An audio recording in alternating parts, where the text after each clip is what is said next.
Hello and welcome to Top Story. Just a few days to go to parliamentary elections in Morocco, where the authorities are presenting the vote as evidence of the country's deepening democracy. And set alongside its neighbours in Northern Africa, Morocco's case looks good. Indeed, it's often described as a beacon of democracy in the Arab world. But for all Friday's vote, real power continues to lie with the monarchy, which remains defensive of its privileges and suspicious of criticism, not least when it comes from Morocco's relatively lively media. As the elections have drawn closer, the number of legal actions brought by the authorities against the media has increased. Last week, the editor of two current affairs weeklies was accused of disrespect to King Mohammed VI after questioning the point of holding elections at all in a country in which the monarchy holds absolute power. He faces the possibility of a 5-year prison sentence if found guilty. And he's far from alone. Just 3 weeks ago, 2 other journalists were handed suspended prison sentences for publishing a leaked security document. Well, joining me now to discuss the state of democracy and press freedom in Morocco is Gail Aronson, chief editor at Maghreb International. Gail, thanks very much for being on Top Story. Thank you.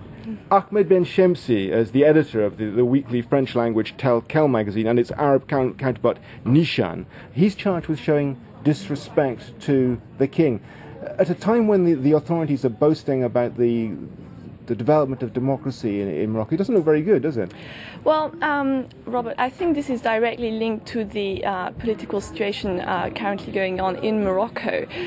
Morocco is about to run its second free parliamentary elections, and there's an increasing nervousness building up in Morocco, and I think what we're seeing is some kind of knee-jerk reactions of the Kingdom of Morocco.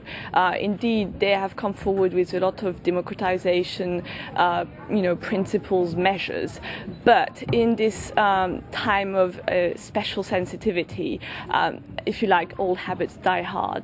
That's what we're seeing. Some say that the king himself, Mohammed VI, is against these sort of infringements of rights. But if that's the case, why doesn't he do something about it?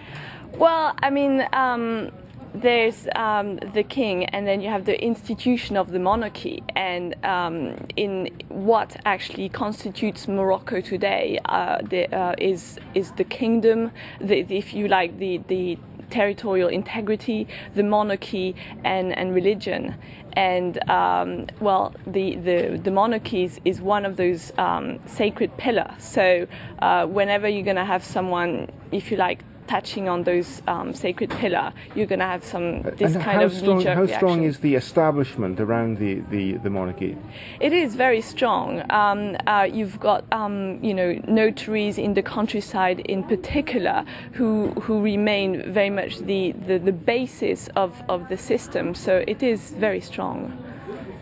Why is it, though, do you think, that the attacks against the media seem to be becoming particularly strong at the moment? Over the last year, one could say that the number of cases against the media have increased again, because you're saying that there are those 3 red lines, if you like, that we cannot cross. As long as you're going to have those 3 lines, you're always going to have journalists testing the limits of those lines and trying to push them back. And as we're approaching this electoral period, the royal palace and the state in general is becoming very nervous. So I think that's why we're seeing this crackdown on the press. So would you say it would be too strong to say, as, for instance, Reporters Sans Frontières and International Journalists Association are saying, that press freedom is rowing backwards at the moment in Morocco? I think maybe that's a bit, that's jumping to conclusions. I think we have to see what happens after the elections.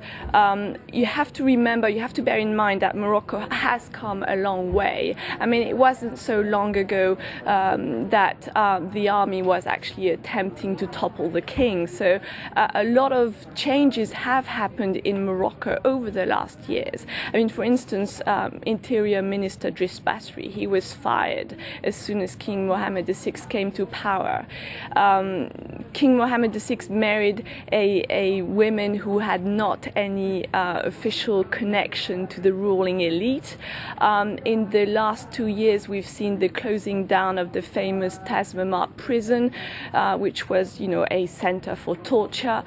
So a lot of things are changing, and it is a, multi-central. How much, to what extent would you say these changes are a veneer? What about the real content of democracy? Is it substantial or not? I think we have to wait for the effects of these reforms to sink down, deep down in Moroccan society.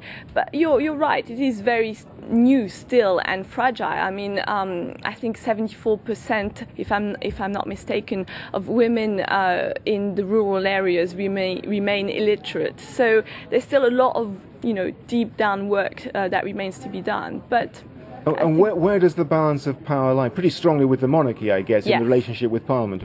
Of course, yes.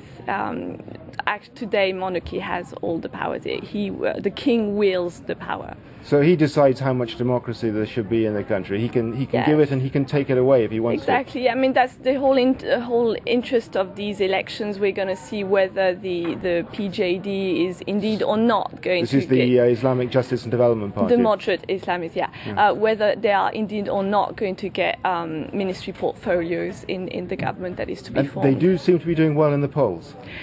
Well, the thing is, you don't really have any polling agencies in Morocco.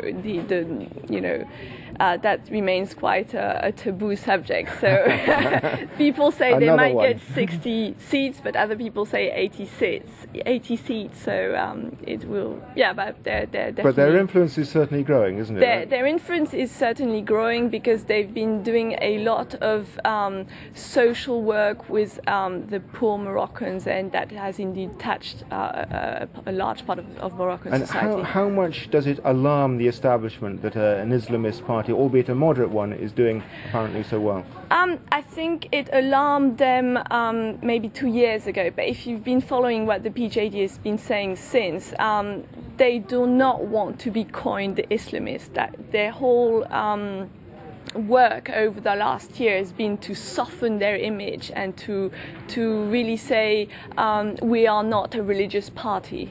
So okay, that's all we have time for today. Thanks very much to Gail Aronson. Join us again tomorrow for another edition of Top Story. Goodbye.